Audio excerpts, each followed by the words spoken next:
Hello and welcome to the Churros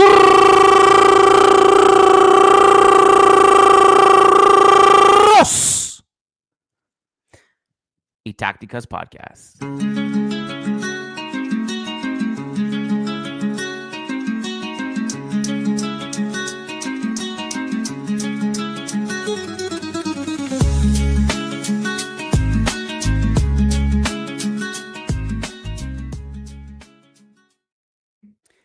Hello and welcome to the Churros y Tácticas Podcast. It is January 27th. Continues to be I-Liga time. Not sure what's going to happen. Big weekend, big results. And joining me today is Churros Tácticas. Churros, how are you? Very well. Churros, I hear an echo. I don't know if you can... Do you hear an echo? When I speak, I hear myself back. I don't know if there's a way to fix that. Headphones? This was working fine, by the way, before recording, before anyone jumps in and is like, you should have tested this before recording. Is that better? I think so. Yeah, it's better. Awesome. Okay. How was your weekend, Churros? Good. I can still hear an echo. I can't. Okay. You know, there's really not much I can do when I ask someone, how are you doing? And they just come back with good. I'm like, okay, I need a little bit more. I understand.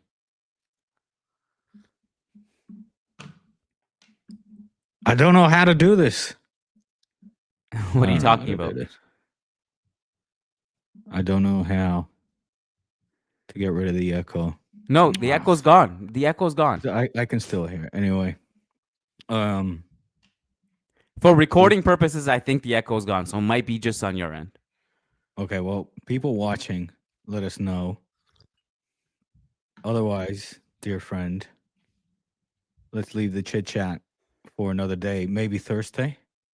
Sure. What chit-chat are you talking about? Like small talk, football talk, Real Madrid talk, Barcelona talk, La Liga talk, Champions League talk? Chitter-chatters. Chitter-chatters. Okay. So when I asked you how you were doing, I actually meant in reference to the weekend that was in La Liga. Pretty good. It was an entertaining weekend, wouldn't you say? La Liga got a little bit more exciting given the fact that Atleti dropped a few points. Yep. Barca gained a few. So there's the gap closing between third and second. Real Madrid is continuing to win, and it's shaping up interesting times for La Liga moving forward in the second half. Champions League week, last league phase games, and we had a women's Spanish Super Cup final take place that continues to delight Barca fans, and still no sign of Florentino Perez in these games. I wonder when the Madrid president will come out and show his face at one of the feminine matches, one of the women's game matches. But that one, for the 16th time, ending in an absolute bloodbath. I think the numbers are something like it's like 16 games, all Barca wins. And the goal tally is something like 57 goals or 59 goals scored to 7 conceded. Don't know how. I mean, how do you have a Blancas podcast? It's got to be one of the most depressing podcasts out there. They definitely have their fair share of therapy sessions, no question. I think it's interesting because when you look at Barcelona's women's team, it's truly one of the greatest teams in sports history, like year to year. The numbers they put up, it's like when the Warriors had that 73-9 season, but every year is like that. The numbers don't make sense. It's almost like me playing my son in FIFA and just beating up on him and having 100 goals for, 0 against. That's what it looks like. It's ridiculous.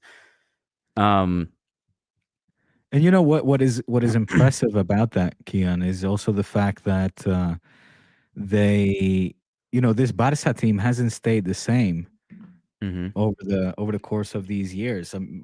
Key players, captains have left, coaches have left, and still, with the help of the homegrown players, the young players, and also what we have managed to pick up in the market, it's this team continues to be head and shoulders above the domestic competition. Of course, in Europe, we'll have to wait and see whether they can once again repeat three-peat success, I should say. And yeah, it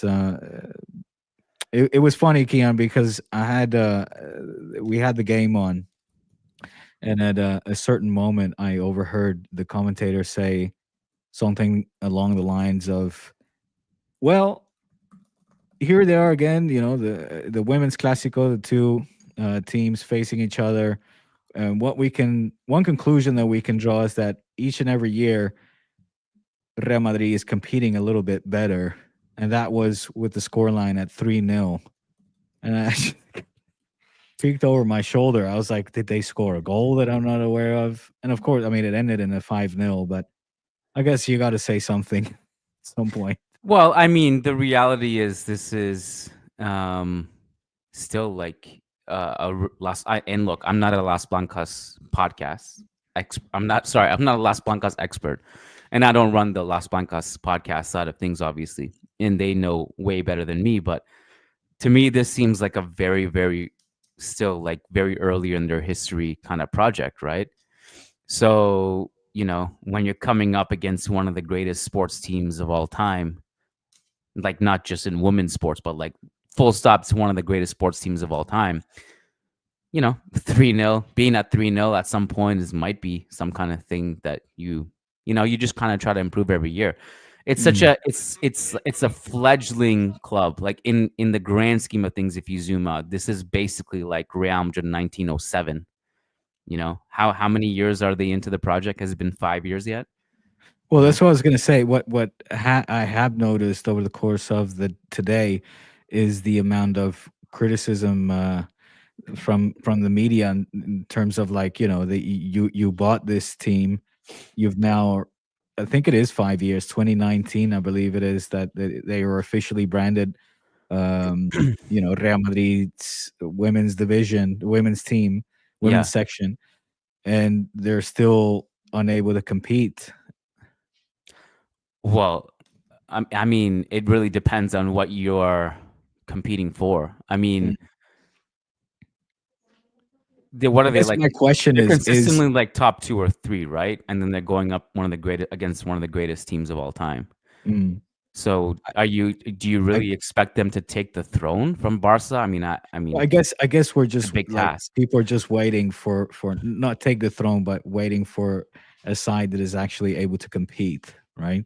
But I guess the question, and maybe that is better aimed at those that are spearheading the Blancas podcast, but what is actually being done from within the organization to promote and to help? I mean, to be honest, from the little that I know, not much.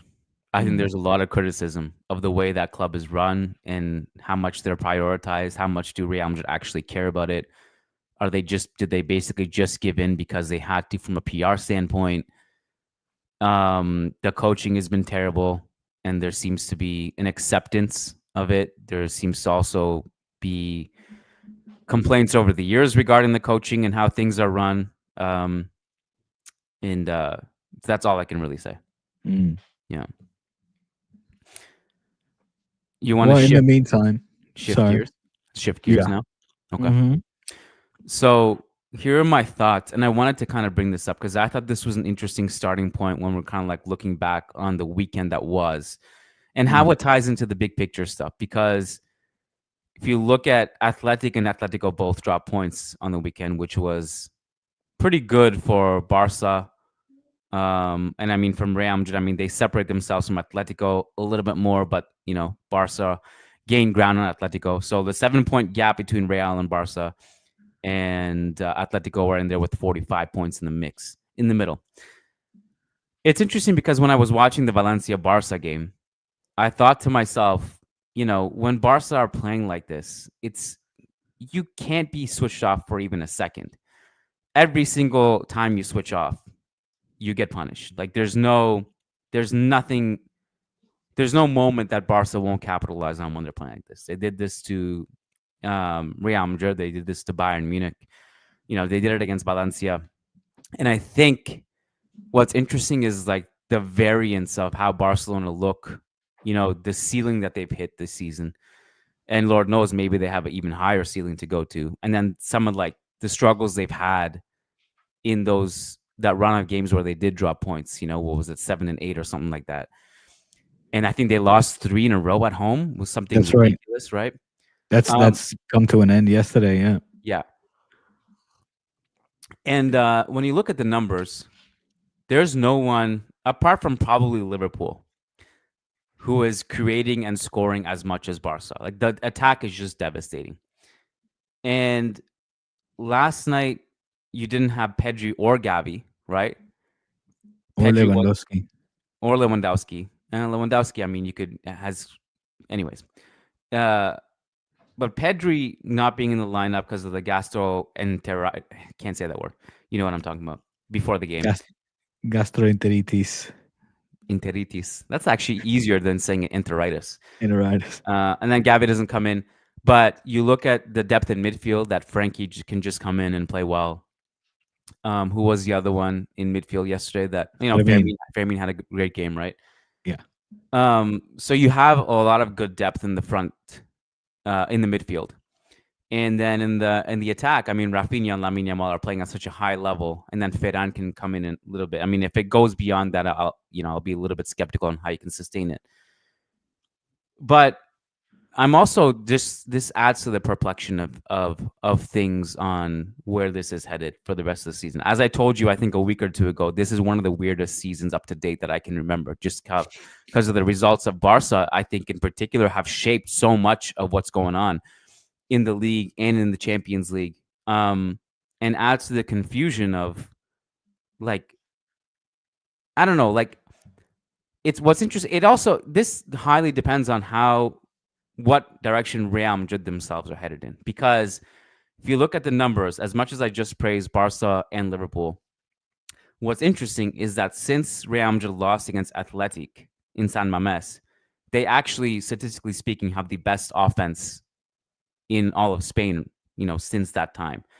So they've started to put together these scoring runs. And I'm very just curious to see where this is headed, really. There's just been so much banter back and forth between all these clubs during the midpoint of the season. And in the end, someone's going to have the last laugh. And I wonder, have we seen Real Madrid's peak yet? Have we seen Barca's peak yet? And it's just really fascinating because I think they're starting to kind of both rev up here. And if Real Madrid can put a run together it would be interesting to see where the league goes, because no matter what, if Real Madrid get it together, Barca can kind of win every game and still not be able to catch up in the league because of their slump in those 8 games. Yeah. And I feel like, and I would normally not say this about Barcelona in the Champions League, but I feel there is some weird destiny that Barca have in the Champions League because of their knack for showing up in big games so far. I think they just have such a high ceiling in one single big game against anyone that I don't know if they look great. That's all I got to say. And I'm confused about that 8 game stretch. Maybe it has to start. One more thing, and then I'm done. I swear I talked too much. No. I think it had to do with also they struggle against certain teams, like we know Getafe. And I remember after the Clasico when you and I were recording, and you were criticizing Real Madrid for not playing football and all this. And I actually countered that and said, I would have much rather them go into a deep unapologetic, disgusting low block and just counter the shit out of them. Because I think one of the problems is that we actually tried to play football, but we tried to play in a very naive and stupid manner in that we kind of half pressed Barca, and Barca loved that because they baited the press, they played through it, and they actually should have gone in a deeper block and played more transition football than they did.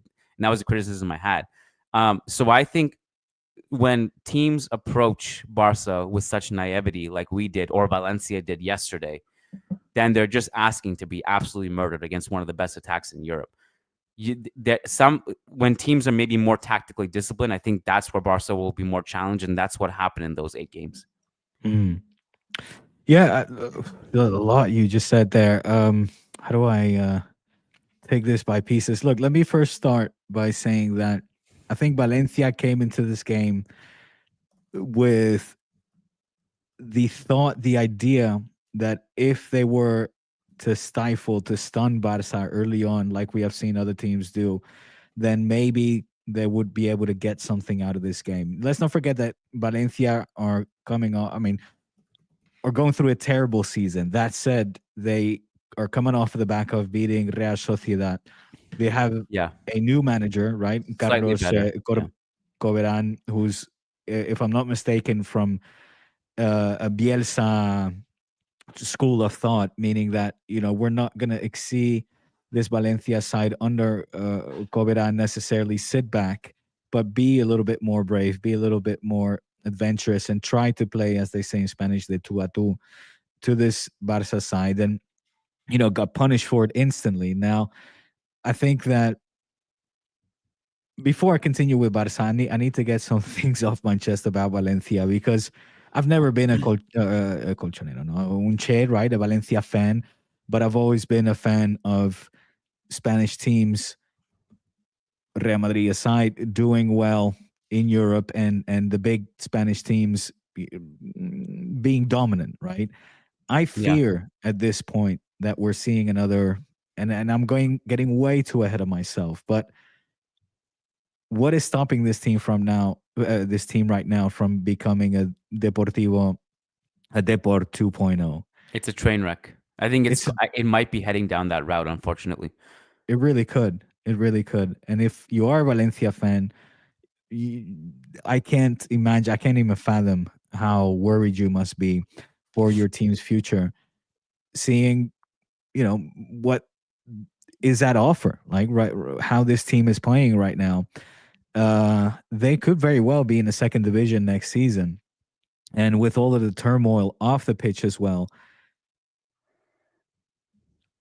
I don't even want to say it. I've put the thought out there already. I think I've said enough, but I'm just hoping that we're not going to see Valencia fall off the map as hard as Deportivo de La Coruña, for example, that I still have in my mind as one of the top teams in Spain, the Super Depor, right, that won the league. I've seen Valencia win leagues, make Champions League finals, as you have, Kiyan, and be a nightmare for Barca and Real Madrid. I miss that. A lot, and I hope that is not going to be the case.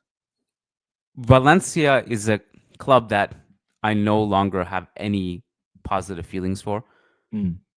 But growing up, I admired them, because growing up, you just kind of think they're cool, right? They had the Bats, they had Mendieta, they had Pablo Aimar, they had, you're speaking of how much trouble they used to give Barca. Claudio Lopez was like the Barca killer, right? He was like the boogeyman for Barca. Big time. Well, what's crazy, Diego, is that it's 10 years now since Peter Lim purchased Valencia. Do you know 10 years ago, on the day he purchased Valencia, they were 4th in La Liga. And now, they're on their way to relegation. So what's crazy is that this was just like torturous for them, because it was like the Chinese water torture. It was every year they just got worse. They just got worse. Bad decision after bad decision after bad decision after bad decision, and an owner who doesn't give a fuck. Yeah. And I don't know why he doesn't give a fuck. I really don't. Someone has to explain that part of it to me. It's maybe not hurting his pocket somehow. At some point it does, right? Or maybe he's just using this as some kind of economic loophole, which I'm not qualified enough to speak about. You think about like just giving away like some of their best players and treating their legends like shit, like Parejo, like Mm. they just kicked him out. Mm. I'm amazed that Gaia is still there. Like Gaia was like taking a throw, and I watched that Barca game yesterday, and I was like, "How did you survive all this? You're still there? Like, how did?" Yeah. I was just shocked. I was amazed that he was there. If Yeah. you ask a Real Madrid fan, they're just absolutely ecstatic. This team is going down Segunda. Mm. So I Mm. have zero positive feelings for this club anymore. All those like nostalgic moments I had growing up with them are completely gone. But yeah, it's sad for their fans. Are you calling it? Well, yeah, because let me bring up the table. It's They're 19th, 16 points, 1 point above the team you beat over the weekend, Valladolid. 4 behind Espanyol and Alaves. yeah, I'm calling it. It's not looking good. Yeah, we'll see. I think it's a loss. I understand the ill feelings towards their fan base. I think it's a loss for La Liga, for Spanish football, to see a big team, the third biggest city in Spain, and a team with so much heritage and tradition and great footballing school, right? I mean, the academy, Mendieta, as you mentioned, came from there. They had so many legends coming up, Silva, Davivilla, etc. Um, it's a loss with them going down, but I also think I just don't see a bottom right now.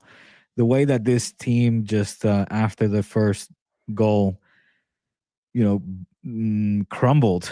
And again, this is of course yes against the Barca side that is high flying, high octane, and definitely feeling themselves, despite the fact that they were on a 3-goal or a 3-game losing streak in the league at home, and definitely needed to turn the page on that front.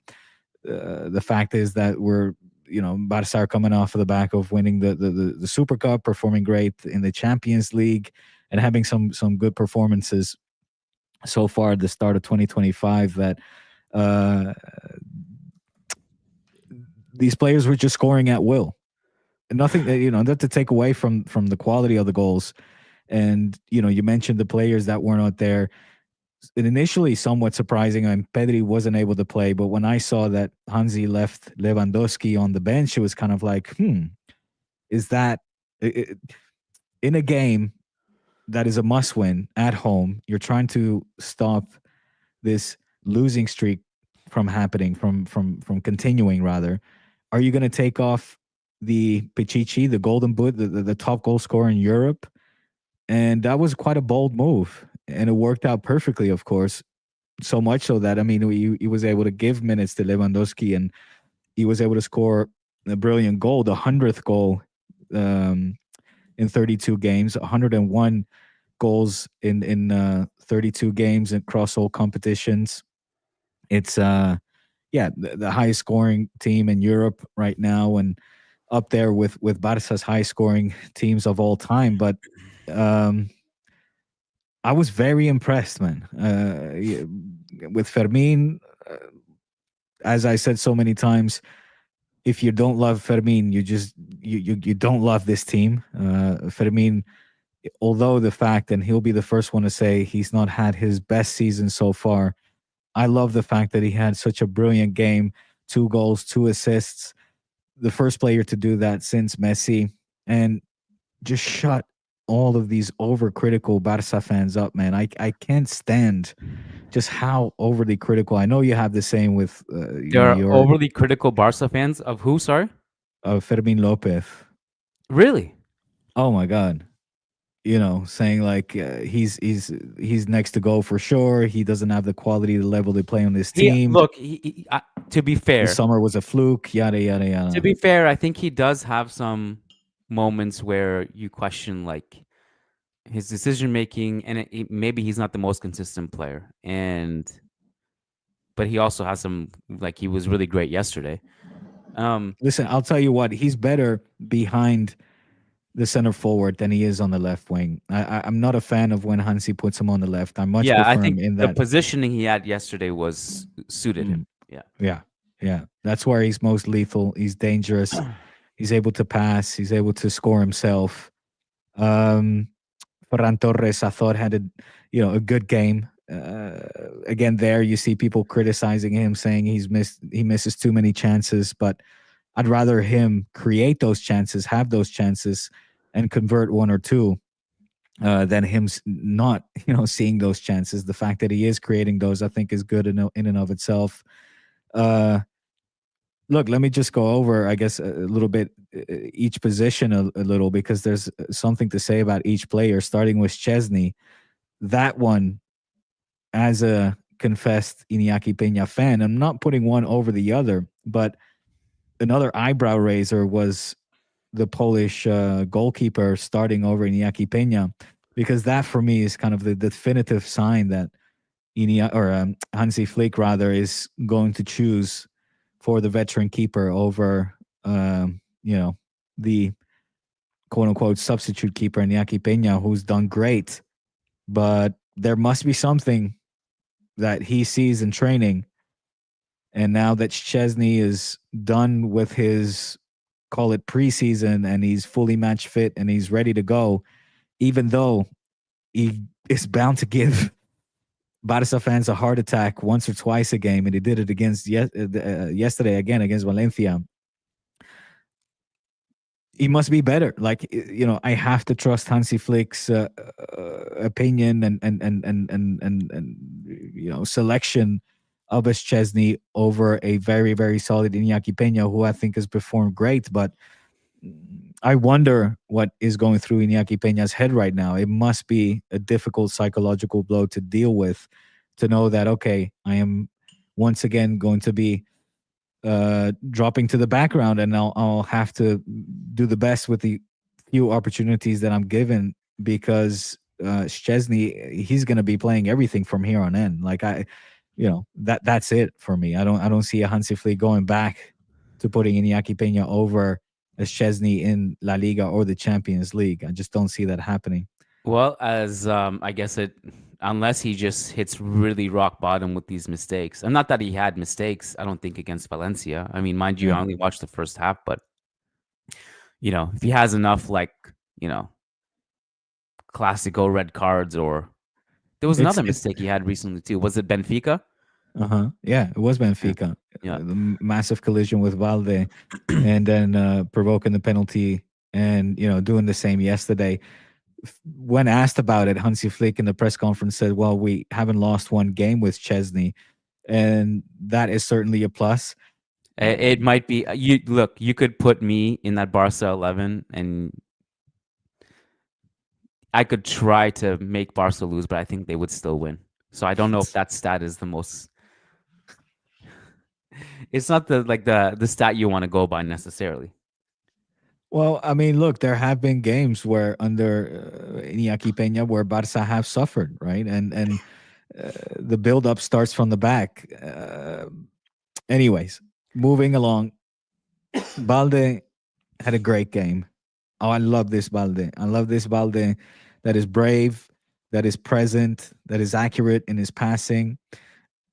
Last podcast, I was talking about missing the through balls from a Pau Cubarsí. We saw that in this game once again, obviously setting up Fermin for that first goal as well. I mean, this is the Pau Cubarsí that we want to see, right? The Pau Cubarsí that is not complacent, that has that vision and has the courage as well to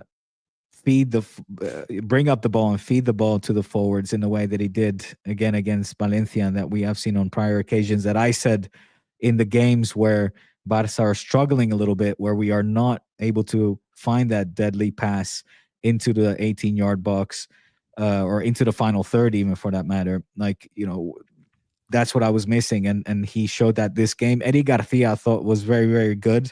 I don't think that Hansi Flick will use him as a starting central defender, right? I mean, Inigo Martinez will still take the cake, and Araujo as well will certainly,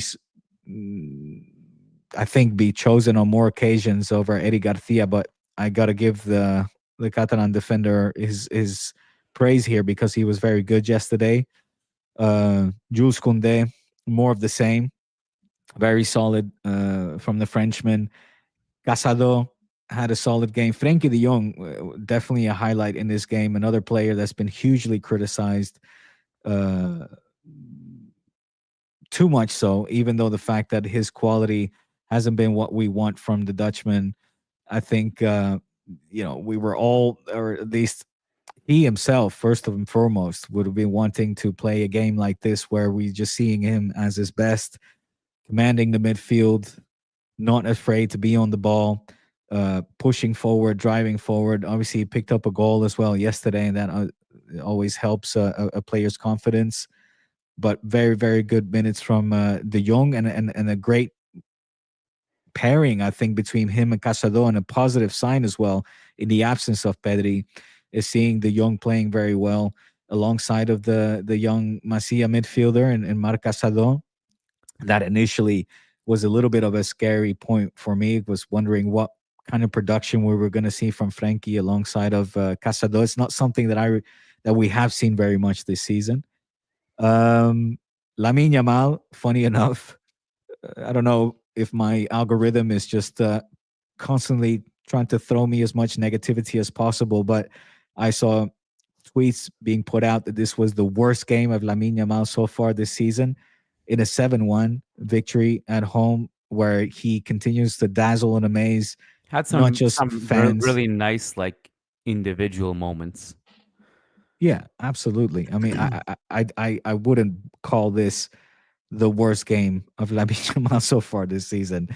I again, I don't know. Well, look. Why don't, instead of dwelling on that negativity, why don't you take it as a compliment? If this is the worst you get from him, right. But I got to be honest. This is a lot of analysis for playing against one of the worst teams in Spain. Well, look, I don't know. This is called Churros y Tácticas. Am I mistaken? Is it? Yeah, I'm bringing the churros right now to your Tácticas. I'm trying to counter it. I'm saying, are you reading too much into into this? So I see. The question is, which one is the real Barca? This one, Sure. the one you saw against Real Madrid, or the one you saw against Las Palmas? Is my question to you. Well, I guess what I'm trying to say is that you could call this, look, a B team is too harsh, but certainly missing key players like Pedri, like a focal point that is Lewandowski up top. I thought it was just a very, very good performance overall from all these players that could use a boost in confidence, including Ferran Torres, Fermín López, De Jong. I thought it was all around un día redondo, right? A good day at the office for those players that needed to have that boost of morale and confidence heading into this second phase of the season. So, well, we have a super chat about Barca. I did want to mention something. I want to switch gears to Real Madrid for a sec. So Mbappe, he scored a hat trick, right? Well, he scored a hat trick. Yeah, I mean, looks great. I mean, it's been some time now. I mean, he looked great. I mean, I would say the last game, even the last game before the New Year, it was a good close to the 2024 for him. Played well, and then he's kind of been ramping up slowly since. Right, this is night and day difference in the player that existed, the one who missed the penalties against Liverpool and Athletic back to back, and also just looked destroyed mentally, like he couldn't do anything. Night and day difference from the player who was offside 100 times against Barca in October and could not dribble past Koundé at all. Now he's playing with confidence, and quietly, And I think the numbers actually surprised me. Like I knew that he was ramping up, but the numbers actually surprised. Do you know the numbers out of curiosity? Like if I asked you, like it would ruin it if you already know. But do you know how many goals he scored this season? No, I know that it's very close now between him and Lewandowski. Yeah. Do you want to take a guess of just like the overall numbers, all competitions? 22. You knew the answer. No, honestly, I don't. Son of a bitch. You knew the answer. Honestly, it's 22. I do not. It's 22. Dude, that was a straight up guess. I promise. Well, it surprised me. It surprised me. I don't know why, but it surprised me. I was thinking more like in the 15 goal range. All comps 22. He is 9 goals away from breaking the all-time Real Madrid record in their debut season. Wow. Cristiano was the best ever debut season at 33. And then you had, I mean, it doesn't really matter. But after that, it's like Ruud van Nistelrooy, Ronaldo Nazario, Jude is there. But he's just 9 goals away from that now after such a slow start. And look, I mean, I think some context is needed. These numbers really don't mean anything if I think if Real Madrid don't win anything. It just means that he's starting to get going. I think he was scoring some goals when he wasn't playing well, and that helped beef up the numbers. Valladolid suck, so there's that as well. But I also think despite how bad Valladolid are, the difference in body language is just night and day as well. Like that chance he had, both goals he scored were really nice. The third one was a penalty. The second goal he scored, it was actually a difficult angle because when Rodrigo passed it to him, I thought Rodrigo actually mistimed his pass initially. I thought he should have waited a little bit longer and released it when the defender closes on him so that it gives Mbappe more space to shoot. So it was like a difficult angle to shoot from, and he still scored it. He just looks more confident. That's all I can say. And now the big question mark that we have is, can him and Vinny connect better? Right? Because right now the criticism is that like him and Rodrigo seem to be meshing well. And Vinny looks good individually. Mbappe looks good individually. And now it's time for them to connect and take the team to another level. Because I think that's the missing piece. Apart from Real Madrid's defense, which I'm still skeptical of because it's been bad. The last few games, it hasn't been as bad because we've had opponents who have not tested us at all on the other end. So the two question marks now for me to take this team to another level and actually make a run in the Champions League and hopefully just hold this position in the league is improved defense and Vinny and Mbappe connecting better. If those two things can happen, I'm more optimistic about this season than I was like a month ago. Does that make sense? Yeah. Yeah. I mean, from what I can gather from the little that I guess I can sort of perceive what is going on in the Madrid locker room, it seems like the overthinking aspect of his game is gone. He's now more adapted, and the players are also making him more of a focal point or even the cornerstone of their attack. And I think that is helping him ease his way into the team and the games. But yeah, once you see the ball hit the back of the net, it's that confidence just comes back, and it's muscle memory almost, right? It's like then it just becomes instinct, talent, and he's got that in abundance. We know that. So that he's hit his stride now. What worries me is the way I see it, right? We're worries me as a Barca fan, or if you were a Real Madrid fan? Barca fan. Okay. We're 4 points behind. The reason I say that is because there's still a Clasico to go. Assuming that Barca has his fate in his own hands and they can win that Clasico, where do Madrid lose and draw a game to make up for those points? And Barca continue to win, of course, to make up for those 4 points. Yeah. I don't see that happening, really, I mean, at this point, with an Mbappe that is playing like that. Okay, you say that, and look, I don't blame you for saying that because I always have similar questions. Like, where is the game that X team drops points? We know that football is never that straightforward. Like if I looked at Barcelona's schedule when Real Madrid were behind Barca by how many points? 7 points. Mm-hmm. And I was like, where are Barca going to drop points? I would have never guessed it would have been Las Palmas at home. Las Palmas, yeah. And and there are just bogey teams for both Real Madrid and Barca. Like you think, like, where are Real Madrid going to drop points? By the way, we play Atletico on February 8th. Yeah. I told you, I already predicted a draw in that game because every single derby at the Bernabeu, I swear, is a draw. Thank God we already got the loss out of the Metropolitano out of the way. Or we tied that game, actually. But that's a tough game. We got that out of the way. Rayo Vallecano, bogey teams for both of us. Benito Villamarin on March 2nd, away from home. That's another one.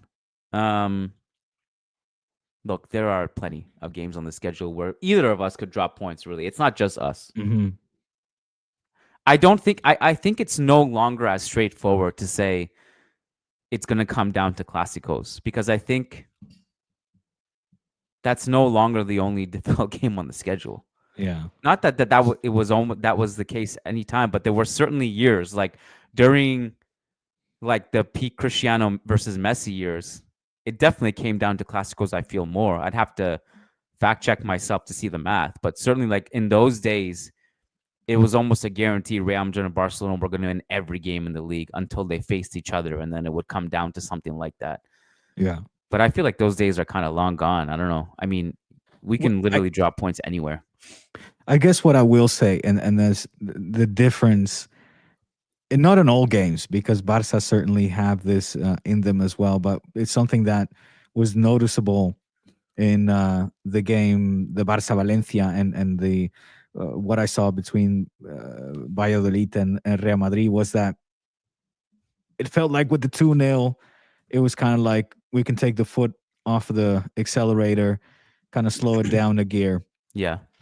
And that could come back and haunt you late in the game if you're not careful.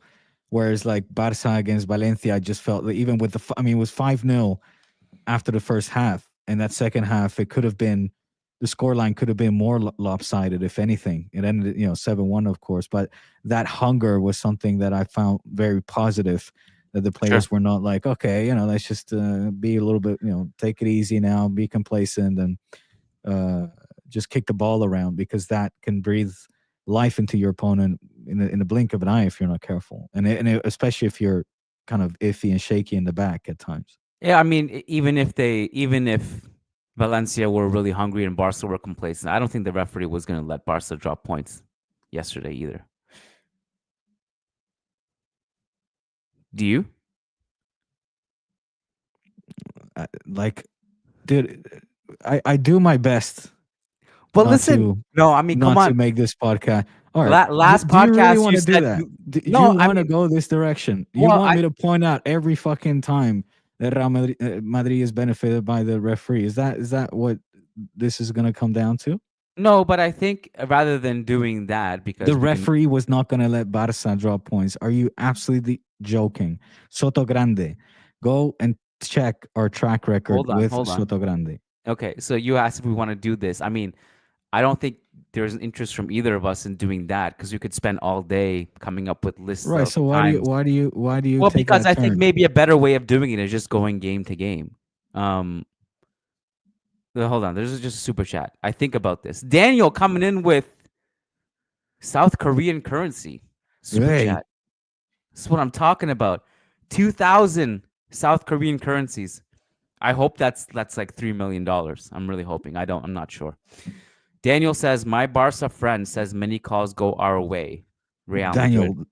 Just look at the stats, mate. I mean, your friend is Daniel, go look at the right. stats that Zona Blaugrana and Mr. Satan cherry pick.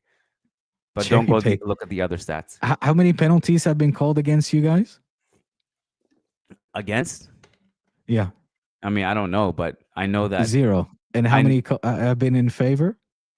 Well, I don't know, but you guys are head and shoulders above everybody else. But I also know that no team has benefited, has had more VAR calls overturned than us. and it's not close. Right, It's not even for close. good It's not reason, even- because that's what VAR is for, bro. Okay, but so when team- hold on. So VAR is No, for you but open this can of worms. no, I know. So I'm responding. So when you say that what you can bring up those penalty stats, but I can't bring up VAR, you're saying like basically a Yeah. correct call is a correct call, right? So Right. if there's no that's what- penalties against us, then but then it's because we're screwing teams. But if VAR overturns our calls, it's because it's correct.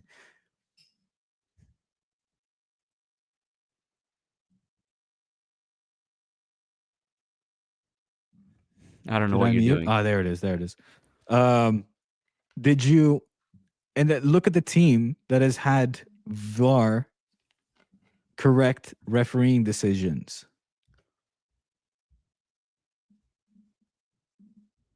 The team that has had VAR incorrect refereeing decisions is Barca. Meaning that if it wasn't for VAR, you guys be walking away with the trophy already at this point in the season easily. You can't just throw shit like that without like a source or numbers, and like this isn't like this. No, this but is- these are because just I words. These are don't just want to words. come on this podcast. So is you. You just made the claim that the referee was not going to allow Barca to lose this match. That's just words. Well, okay, I would. Okay, let me be clarified. I'm just speaking about the penalty that Valencia should have had. Did you have any At thoughts on that? 4-0? At 4-0? Well, it doesn't matter what the score is. 0-0, Oh, 8-0, okay, yeah, you could 100 call 0. that. Fine. Well, you could call that. Oh, okay. Yeah. That's it. That's all I wanted to ask. This is the first time you've ever admitted a call. No. Barca You have go from benefited making a call. an outlandish claim that the referee was never going to allow Barca to lose that game to now saying, was that a penalty so call? if that call happened at 1-0 instead of 4-0, would it have possibly changed the outcome of the game? The way that Barca were firing from all cylinders yesterday? No. I You don't never think know. so. Mental switch. You never know. You never know. I like it, Kiyan. Look, let's bring it back. We will bring back referees on this podcast. The man that claims that only wants to talk about tácticas in the game and not referees, let it be known that you, my friend, have started this again, and I will happily tag along and keep Sure. a keen eye on those referees. I mean, my stance on this is that I would rather not talk about referees, but only when it. but I know that it's inevitable on this podcast, so you can't avoid it. So if you're gonna I do haven't it, brought it up no, once, hold on. bro. Well, no, because it was Barca that benefited. But if it's not, then you bring it up. Last so- time, So my I was very suggestion, honest in my analysis last week Thursday. not on Barca Benfica, you weren't. For Yeah, I those of you was. guys, no. Yes, For I those- was. hold I on, said the hold on. Lamine one wasn't a penalty, No, and you were contradicting. I No. said if Lamine one wasn't. I said in the last play, and I still stand by that. And in fact, the images show him right. Fucking Fermin got stomped on. It was a foul on Fermin. If anything, that was never a penalty, bro. You need to look at the images. Okay, so you That weren't was, being objective. Yeah, I was. So I for said it those, wasn't a penalty. for those who missed the And I said Patreon, Lamine wasn't a penalty, and that last play was never a penalty neither. right? It was for those who missed out. And on, I said, hold on. And I said that Szczęsny could have been called for a penalty on that one. So I went twice against my team and against what the referee decided on that night. for those who missed patreon.com/Churros y Tácticas after Barca Benfica, Diego said that Benfica should not have gotten a penalty when Rafinha scored the game winner. Never. Okay. And for those of you that think that they should have, take off your white goggles and please watch that play. Take off your again. white goggles. For more Yes. context, if you've missed previous episodes, Diego also said that Lucas Vazquez did not get fouled against Juventus in the 3-0 Yeah, in the correct. Champions League. Yeah. So Absolutely. this is what we're talking about here. Objectivity. But you think he did? I don't think he did. He got fouled. It's not an opinion. Let me ask you this. I can't believe you want to bring up the referees, bro. I mean, I'm so ready for this. Let's do it. Let's do it. Okay. Let me ask you this. Okay. Ronald Araujo last year against PSG puts a hand on what's his name? Barcola's shoulder. Gets red carded. and he's out, right? Penalty, was it outside the area or it was a pen? I don't remember. But It was outside the area, I think. that would have been a penalty had it been inside. Of course. Given the fact that it was called a foul, as a red card inside of the box, that wouldn't have been a penalty. Yes? I don't understand the question. Well, First of all, I can't even remember the play. Lamine Yamal against Benfica gets called for a penalty. So he gets a penalty in favor because I forget which Benfica player puts the arm on his shoulder. Yes? Yeah. You said that wasn't a penalty. Yeah, I don't think that I don't think that was a penalty. Right, but Araujo, I honestly can't remember the Araujo play, but I remember Vinicius had a play this season where he got hit way harder than Lamine Yamal like that in the box, and we didn't get a penalty. okay. You guys got 9. You guys are the team with the most penalties. Okay, this is why I didn't want to go down the rabbit hole, because we're gonna go down this rabbit hole until 1800s. My suggestion moving forward is, why don't we just go deal with it week to week as they come? Would be the way I propose to do it. I'm happy to do that. I'm happy to do that. All right. Unexpectedly, my kids came home super early, so I don't know if there's anything else we want to discuss. We're 51 minutes in. We got Champions League this week. Champions League. You guys kicking off at 8 p.m. What's this? An hour sooner, I saw. Is there a time change? Or unless isn't it? VPN. Is it also? I don't know if it's same time as usual at 9 p.m. 9. Okay, I guess my VPN is playing tricks. Must be in England. Well, yeah, all the games are at 9. Oh, there's no. Okay, this is nuts. This is actually, I don't know if you realize this, but this is the most unprecedented Champions League night in football history. Every single game,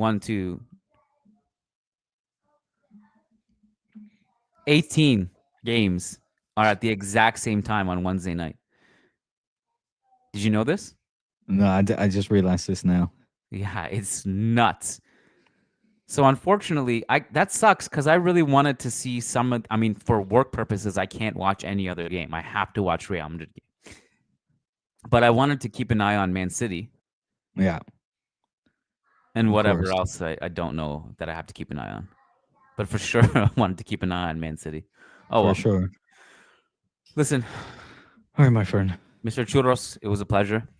Always. Thank you for liking my Michael Jordan propaganda on Instagram stories. I've been trying to do my due diligence. Patreon.com/Churros y Tácticas is where the juicy stuff happens. And as you guys know, Mr. Churros is really leaning into this Churros y Tácticas podcast full time. So we appreciate you guys joining the family and supporting the show and getting guaranteed responses to all your questions. Luca, you want to say hi? Hi, say hi. No, go say this. Say churros. Churras. No, we're gonna roll the R's. Churros. Arlo, you want to try? Yeah. You gotta come here. Say churros. Okay. You know Leatherface. This guy doesn't do anything I ask of him. He's talking about Leatherface from Texas Chainsaw Massacre, which don't ask me. I swear I'm not that bad of a parent, but he knows about it. I know. We're all there. All there. Was a super chat. The buzzer. Prexina says, "What do you guys think about Barca and Real Madrid being in the same bracket?" Oh, same bracket. Yeah, it's very possible we'll face each other in the quarterfinals. Oh shit! Or round of 16. One of those two. Oh wow. Okay. Yeah. No, I was not aware of that neither. Yeah. The way it's set up now, Diego, I think it's Mr. Churros. It's possible that it goes, if we win our game, which is possibly against Bayern or Juve, then we face either you guys or Liverpool. Okay, Jesus. Yeah. So get ready for more churros. Get ready for eat a churros. Keeping a close eye on the referee in that one. All right, guys. Thank you for getting a glimpse of my kids trolling me 24/7. This is what it looks like behind the scenes. All right. Churros. Peace out, guys. Great chatting. Thank you for the support. Join us on Patreon.